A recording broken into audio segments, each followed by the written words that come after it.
Malas nga lang, tinamaan ng ligaw na bala yung anak ko.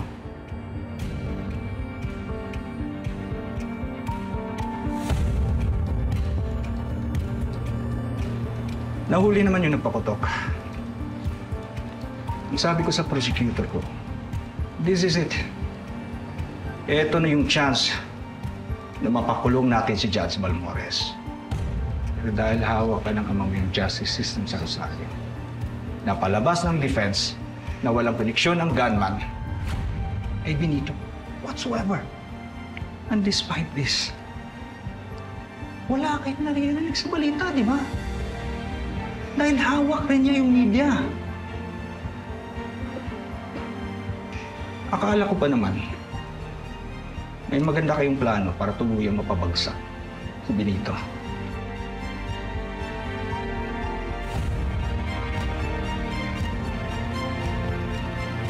Pero mukhang hindi niyo nakikita kung gaano kalalim ang ugat ng korupsyon ni Balmores sa Rosario.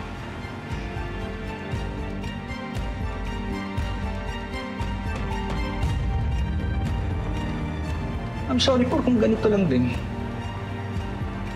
Hindi ako susugal. This was a mistake, not on Espiritu. Habang buhay na akong mumultuhin ng anak ko. At hindi na rin mawawala ang dugo niya sa kamay ng ama mo. Not to mention, I'm going to risk my life in this futile battle against that devil. Mr. Sampag. I'm sorry, but this meeting is over.